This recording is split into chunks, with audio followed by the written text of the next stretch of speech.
Setelah membuka topengnya, Koxiang langsung tersipu malu melihat kegantengan Yoko di hadapannya. Ia pun menyerahkan jarum keduanya meminta sang kakak menghadiri ulang tahunnya di tanggal 24 September. Sepulangnya ke rumah, Koxiang ditegur habis-habisan oleh ayahnya setelah Guofu melaporkan adiknya pergi selama 2 hari 2 malam. Tapi Xiang'er tidak memberitahukan ia bertemu dengan Yoko. Lu Yaoqiao kemudian menghibur Koxiang yang dihukum di kamar dengan menemaninya makan dan minum. Tapi hidup Lu Yaoqiao berakhir setelah malam itu saat ia bertemu dengan Huotu yang membunuhnya dan menyamar sebagai He Xiwo, mengantarkan mayat itu ke kediaman Kuo. Masih ingat kan dulu Huotu membunuh He Xiwo lewat tangan Qiu Qianren yang memukul boneka salju. Guo Qing dan Huang Rong sangat marah atas kematian Lu Yaoqiao dan bersumpah membunuh Huotu. Sementara Koxiang hanya bisa menangisi paman yang sangat ia sayangi pergi. Setelah 7 hari kematian Lu Yaoqiao, Xiang'er menyembayangi pamannya di sebuah kuil tua dan dihampiri oleh Guofu yang mencarinya.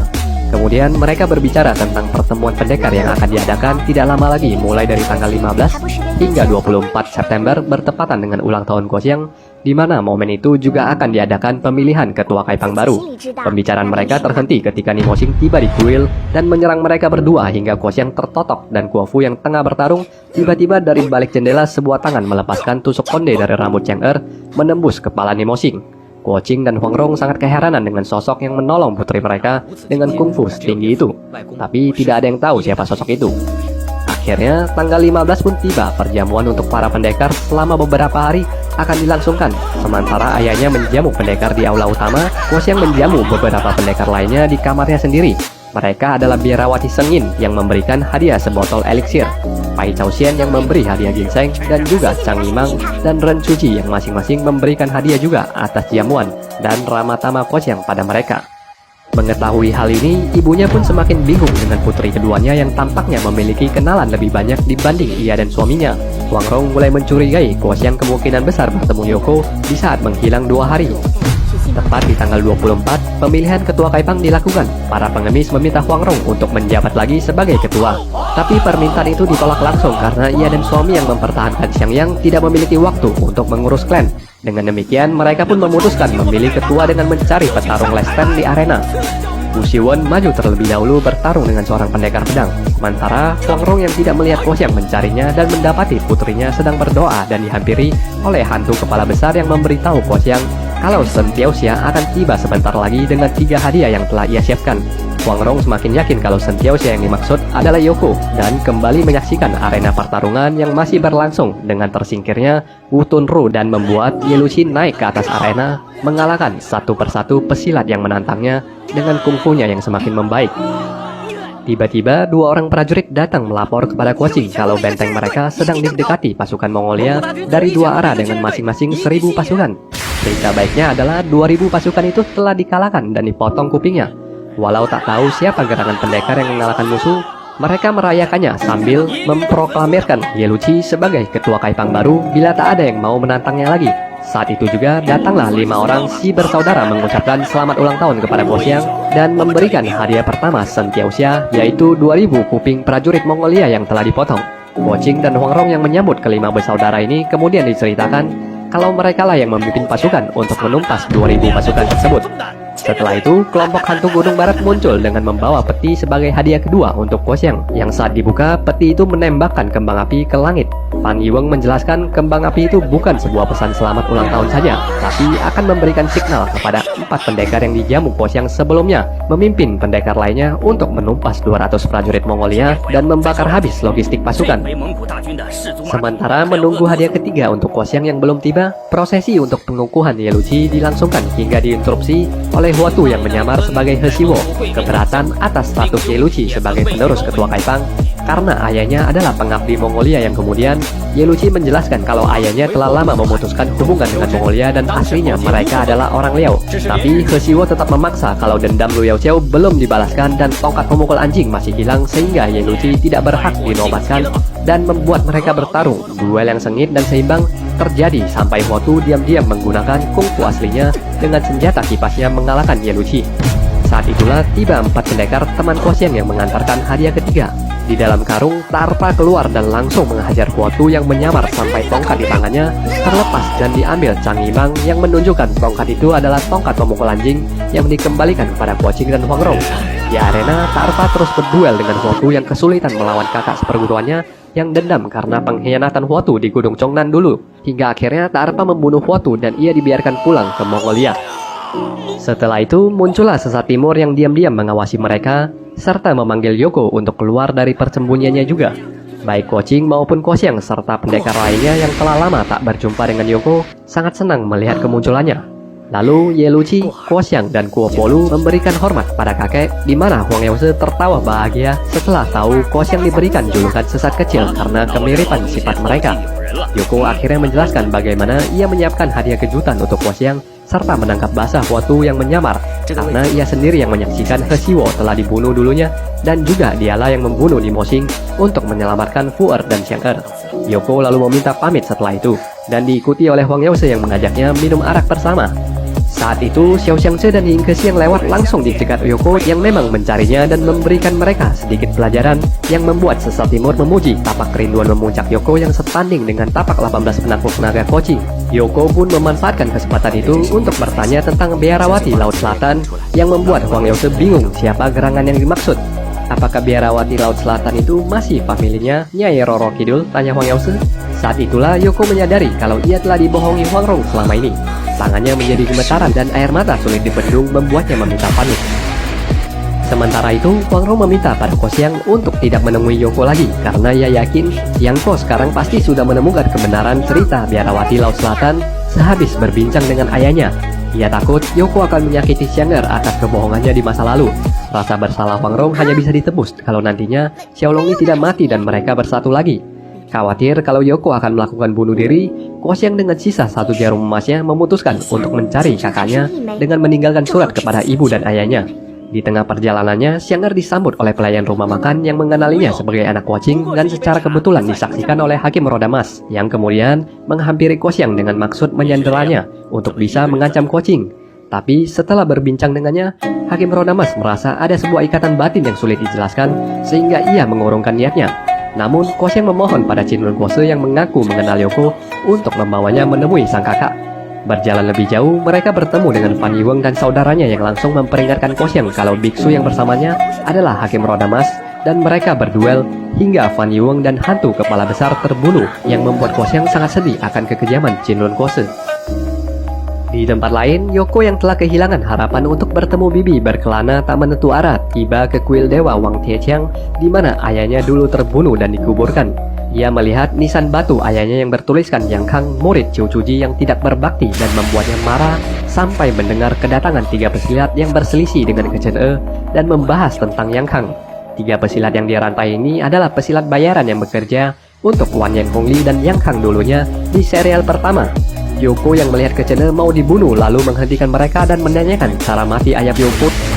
Ke Chen E mulai menjelaskan semua dosa Yang Kang, berkhianat pada negara, membunuh saudaranya dan banyak orang tak bersalah, memperalat Ouyang Feng hingga akhirnya ia sendiri mati terkena racun ayah angkat Yoko saat memukul Huang Rong.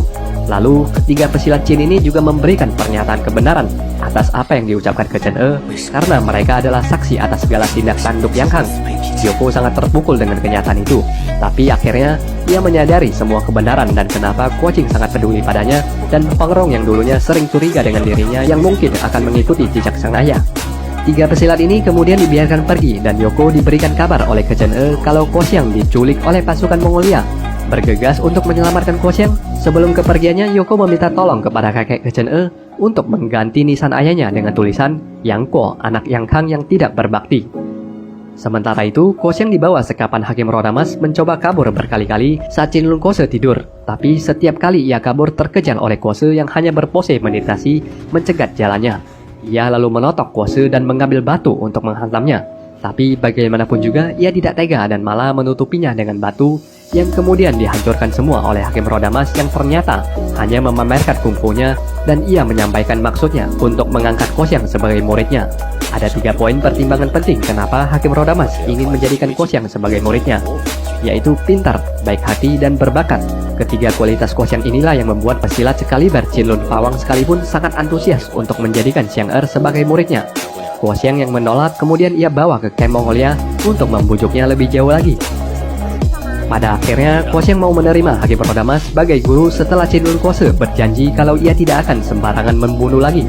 Setelah Guo Xiang menyembah dan memanggilnya guru, Qinlun Kuose pun mulai mengajarinya kungfu dan memuji bakat Guo Xiang yang jauh melampaui semua murid terdahulunya. Ia yakin Guo Xiang kelak akan menjadi pendekar yang sangat hebat. Dan Qinlun Kuose memang tidak salah menilai orang karena suatu hari Guo Xiang akan mendirikan partai Emei yang kungfunya sangat disegani di dunia persilatan pada serial ketiganya. Hakim Rodamas yang tahu kalau Guo Xiang menyukai Yoko kemudian menasihati muridnya untuk tidak tenggelam dalam cinta serta mengajarinya tentang nilai-nilai Buddhisme. Tapi Guo Xiang berkata meski ia menyukai ajaran Buddha, tapi ia masih lebih suka membiarkan pikirannya dipenuhi oleh kekalutan dan kegalauan duniawi.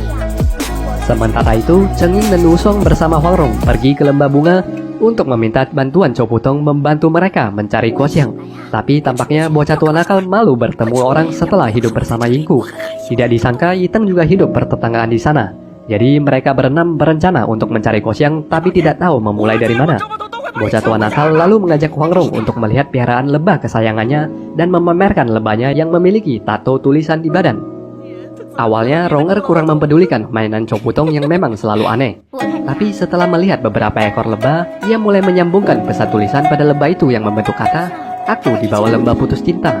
Huang Rong pun berpikir jangan-jangan putrinya yang meninggalkan pesan itu, dan mereka semua memutuskan untuk ke sana mencarinya. Di tempat lain, Guo Xiang juga mengajak Hakim Rodamas menuju lembah putus cinta agar bertarung dengan Yang Guo sesuai janji Qinlun Kuose sebelumnya untuk membawa Xiang'er ke sana. Dan Yoko sendiri memang telah tiba di sana untuk mengenang bibinya setelah tidak berhasil menemukan Guo Xiang. Yoko merasakan hidupnya telah sia-sia selama ini. Ia menatap ke bawah jurang dan tanpa keraguan lagi menjadukan diri ke dalamnya. Guo Xiang yang telah selangkah menghentikan Yoko juga langsung loncat ke dalam jurang yang coba ditangkap oleh Hakim Rodamas tapi gagal. Qinlun Fawang sangat kaget dengan tindakan Guo Xiang dan menangisi kematiannya hingga rombongan Huang Rong tiba. Hakim Rodamas menceritakan Guo Xiang bunuh diri ke dalam jurang yang tentu tidak dipercayai mereka semua, meski ia sudah menjelaskan kalau ia telah mengangkat Xiang'er sebagai murid dan tidak mungkin membunuhnya. Sementara itu di bawah jurang, Yoko dan Guo Xiang selamat karena tepat di dalam lembah ada sebuah danau yang menyambut jatuhnya mereka. Yoko yang menyadari Guo Xiang mengikutinya lompat menyelamatkan Xiang'er dan menyalurkan tenaga dalam padanya. Guo Xiang lalu memberikan jarum emas terakhirnya dan meminta Yoko memenuhi permintaannya agar tidak bunuh diri apapun yang terjadi. Di atas tebing, penjelasan Kuose yang tidak digubris langsung membuat Yingku menyerangnya sementara Huang Rong masih sangat terpukul dengan kematian anaknya. Bocah tua nakal lalu menggantikan Yingku untuk bertarung dengan Hakim Rodamas. Tidak pernah Chow Putong bertarung seserius itu dalam hidupnya. 72 tinju kekosongan dan tinju kanan kiri ia kerahkan semua untuk mengalahkan lawannya, tapi mereka seimbang. Yiteng kemudian maju menggantikan Chow Putong menggunakan jurus jari mataharinya. Tapi Yiteng juga memang hanya mampu mengimbanginya, membuktikan bahwa kungfu Qinlun Kuose telah meningkat pesat selama 16 tahun terakhir. Sebelumnya, kualitas Qinlun Kuose memang di bawah para The Crits dan Kuching, tapi sekarang ini ia seimbang dengan mereka semua. Huang Rong lalu memanggil sepasang raja walinya untuk menyerang Hakim Rodamas yang tengah sibuk berduel dengan Kaisar Selatan. Tapi Qinlun Kuose berhasil menewaskan satu raja wali hingga jatuh ke dalam jurang, sehingga raja wali pasangannya ikut terbang ke bawah dan menemukan Yoko dan Xiang'er. Yoko meminta Guo Xiang untuk segera naik ke atas terlebih dahulu menunggangi raja wali. Sementara itu di tengah pertarungan, Huang Yause juga tiba di sana dan diberitahukan Hakim Rodamas membunuh cucunya. Melihat semua master mengelilinginya, ia tidak mungkin menang melawan mereka. Qinlun Kuose memutuskan untuk bunuh diri, tapi berhasil dihentikan Chow Putong dan bersamaan itu, Guo Xiang tiba di hadapan mereka dengan Raja Wali. Hakim Rodamas kemudian ditotok dan Raja Wali menabrakkan dirinya ke tebing untuk bunuh diri. Wu Shuang lalu membacakan puisi untuk kesetiaan Raja Wali yang enggan untuk hidup lagi ketika melihat pasangannya mati. Tanpa ada Raja Wali yang bisa membawa Yoko naik ke atas, mereka memutuskan membuat tali dari ranting untuk turun ke bawah. Guo Xiang yang terluka diminta ibunya untuk tetap di atas sambil mengawasi Hakim Rodamas. Di bawah, Yoko yang berkeliling menemukan sarang lebah dan menemukan juga tulisan pada tubuh lebah dengan pesan, "Aku di bawah lembah putus cinta."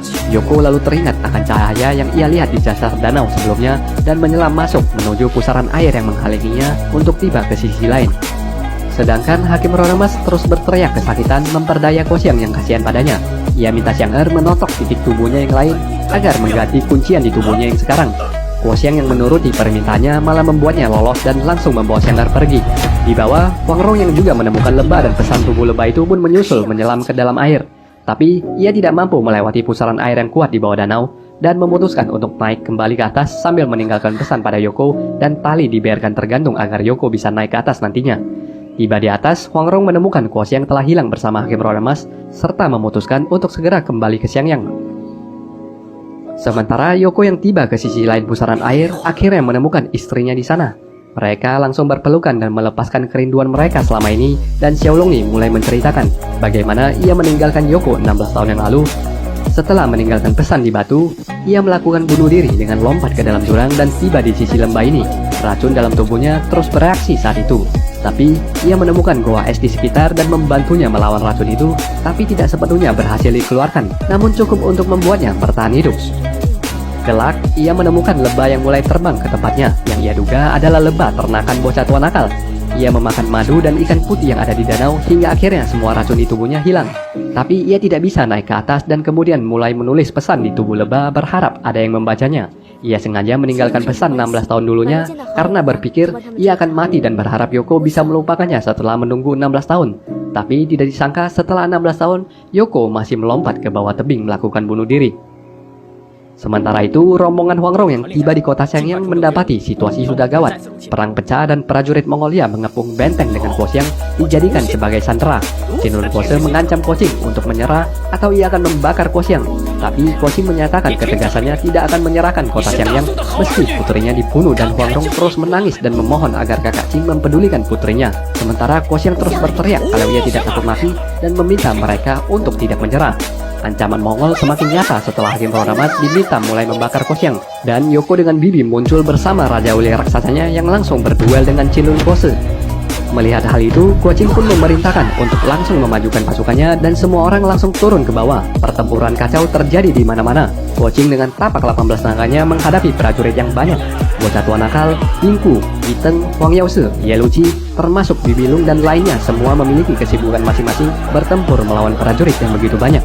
Duel Yoko dengan Hakim Roda Emas masih terus berlangsung sangat seimbang, sehingga membuat Pose mengeluarkan jurus pamungkasnya, serta membuat Yoko kesulitan untuk membalas serangan itu. Yoko bisa merasakan tapak kerinduan memuncaknya kurang berguna sama sekali karena kondisinya yang sedang bahagia sehabis bertemu Bibi. Namun di ujung tanduk nyawanya, berpikir jika ia mati akan membuatnya kehilangan Bibi lagi, Yoko menemukan kembali kesedihan yang mendalam dan melepaskan tapak melankolisnya yang benar-benar sangat kuat dan membuat Hakim Roda Emas kalah dan terluka parah. Di sela-sela Guo Xiang hampir kehilangan nyawanya terjatuh dari pilar api, Hakim Roda Emas menggunakan sisa tenaga terakhirnya untuk menyelamatkan Xiang Er dan meminta muridnya untuk memanggil dia guru untuk yang terakhir kalinya. Setelah Guo Xiang memanggil yang guru, ia mendorong muridnya ke Yoko dan mau menjemput nyawanya. Setelah kematian Hakim Roda Emas, kondisi peperangan masih kacau. Ye Luqi yang terancam bahaya membuat Koufu mencoba berlutut di hadapan Yoko agar membantu suaminya. Yang Guo yang mencegah Koufu berlutut lalu mengatakan kalau ia pasti akan menyelamatkan Ye Luqi walau tidak diminta. Di saat itulah, Koufu akhirnya menyadari kalau selama ini ia tidak pernah membenci Yoko karena jauh dari dalam hati ia mencintainya dan hanya marah pada Yoko yang sering mengacungkannya. Usai selamatkan Ye Luqi, Yoko menerjang ke barisan pertahanan Mongkekan dan melepaskan tombak untuk membunuhnya, tapi masih berhasil ditangkis prajuritnya. Tapi Yoko tidak menyerah dan melakukan percobaannya lagi hingga tombak yang ia lemparkan berhasil menembus jantung Mongkekan. Seketika itu juga sisa prajurit Mongolia mundur dan Xiangyang sekali lagi berhasil mempertahankan bentengnya. Setelah itu, Koufu meminta maaf pada Yoko atas semua kesalahan di masa lalu, menunjukkan semua penyesalan dan ketulusannya yang tidak pernah ia tunjukkan selama ini. Begitu pula dengan Yoko yang juga meminta maaf balik padanya atas sikapnya yang kurang dewasa di masa lalu. Guo Qing lalu memuji Yoko dan memberitahukan kalau semua rakyat tengah mensorak-soraikan namanya di kota. Yoko membalas kalau semua kehebatan yang ia miliki sekarang berkat paman Guo Qing yang peduli padanya sejak kecil dan membawanya keluar dari hidup jalanan serta membuatnya bertemu dengan para guru-guru yang hebat. Untuk menghargai para guru dan pembimbing, mereka semua memutuskan untuk ziarah ke Gunung Huasan memberikan penghormatan pada Hong Qikong dan Ouyang Feng. Tiba di sana, semua pendekar memberikan hormatnya kepada kedua tetua, dan Huang Yaoshi mulai menceritakan kalau dulunya ada 5 pendekar terkuat di semua penjuru, yaitu Sesat Timur, Pengemis Utara, Racun Barat, Kaisar Selatan, dan Dewa Pusat. Namun kini hanya tinggal dirinya dan Yiteng yang masih hidup. Untuk itu, mereka pun berdiskusi siapa yang seharusnya mengisi 3 posisi dari para tetua yang telah mati. Dan setelah pembicaraan panjang, Huang Yaoshi tetap memegang gelarnya sebagai Sesat Timur. Yiteng dengan gelar barunya, Biksu Selatan. Chou Putong menggantikan kakaknya Wang Chongyang sebagai bocah nakal pusat. Guo Qing menggantikan posisi Hong Xigong dengan gelar Kesatria Utara. Serta Yang Guo dinobatkan menggantikan posisi ayah angkatnya Ouyang Feng sebagai Gila Barat atau Western Passionate. Usai itu, Yoko pun meminta pamit kepada semuanya. Setelah petualangan panjangnya, ia merasa tidak ada yang lebih penting selain cinta. Bersama Xiaolongi, Yoko menaiki Raja Wali raksasanya menuju cakrawala tanpa batas. Sementara, Guo Xiang hanya bisa menatap penuh kebahagiaan yang bercampur kesedihan. Tidak ada yang tahu kalau inilah terakhir kalinya Yoko dan Bibilung terlihat dalam dunia persilatan, serta menandakan selesai sudah rekap cerita kembalinya pendekar Raja Wali. Dengan berakhirnya serial kedua ini, beberapa ada yang bertanya bagaimana kesambungan cerita Yoko ini ke serial ketiganya, Pedang Pembunuh Naga. Yang paling umum adalah pedang langit dan golok pembunuh naga yang ditempa dari pedang baja Yoko. Kedua pusaka ini yang kemudian diperebutkan semua pesilat di serial ketiganya nanti. Tapi selain itu ada banyak hal yang menjadi benang penyambungnya. Jadi sebelum Yoko meninggalkan dunia persilatan untuk selama-lamanya bersama Bibi, mereka semua yang di Gunung Huasan bertemu dengan Ying Kexi dan Xiao Xiangce yang mencuri kitab 9 matahari dari Bera Shaolin yang dikejar oleh Biksu Chuyan dan muridnya Chang Chunpao. Setelah Yoko mengajarkan sedikit kungfu pada Chang Chunpao, maka Ying Kexi dan Xiao Xiangce dikalahkan oleh Chunpao. Tapi kitab 9 matahari ini tidak berhasil ditemukan karena sebelumnya Ying Kexi telah menyembunyikan kitab itu ke perut gorila gunung. Kitab ini nantinya akan ditemukan Tiobuki sebagai protagonis utama di serial ketiganya. Dan Chang Chunpao yang mengalahkan Xiao Xiangce dan Ying Kexi kelak akan mengubah namanya menjadi Chang Sanpeng dan mendirikan Partai Wutang. Sementara itu, Guo Xiang akan mendirikan Partai Emei, dan semuanya ini hadir dalam serial ketiganya yang nantinya akan saya jelaskan lebih jauh lagi saat rekap serial ketiganya nanti. Seperti bagaimana Guo Xiang mendirikan Emei dan Chang Sanpeng mendirikan Wutang. Oke, segitu aja lah ya rekap cerita dan sedikit pembahasan di video kali ini. Terima kasih untuk teman-teman yang mengikuti video ini sampai selesai. Sampai jumpa di video berikutnya. Bye-bye.